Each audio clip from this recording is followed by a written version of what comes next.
আমি মদ পাবনি, পাবেন, বিড়ি পাবনি, পাবেন, আসে নেই। এখানে ইলিশ মাছ পাওয়া যাবে না, পাওয়া যাবে যদি খান, শর্ত হল আপনি যদি খান।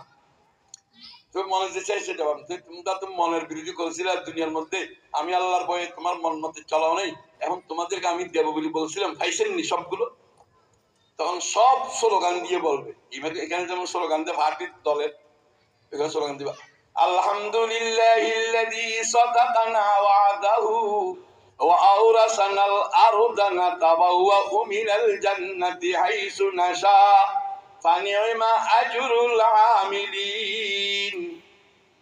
বলবে আল্লাহ তোমার কি প্রশংসা করব, আমি একদম রিকশাওয়ালা, ঠেলা গাড়িওয়ালা, ব্যান গাড়িওয়ালা মানুষ, সমাজে যখন আমার দাম ছিল না, আমাকে এত দাবা দিছো, দুনিয়ার সমান 10টা বৃহস্পতির বাদশা বানিয়ে দিছো, আর দেওয়ার কি আছে?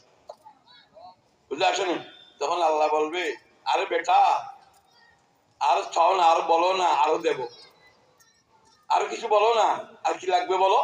তখন লাগার কিছু আসেনি, কেন বলেন না? লাগার কিছু আসেনি, নেই, লাগার কিছু নেই, আছে নেই, সব কিছু আছে তো। অভাব থাকলে না ভিক্ষা করতে হয়, অভাব না থাকলে ভিক্ষা করার কোনো প্রয়োজন আসেনি। তো সবগুলো তো পেয়ে গেছেন, আল্লাহকে কি বলবেন দেওয়ার জন্য? তখন ওরা বলতেছে কি রে, আল্লাহ যখন দিবি বেল বলতেছে, নেব না কেন? এখন কি আল্লাহ চাইবো কি সেটা জানতে হবে না?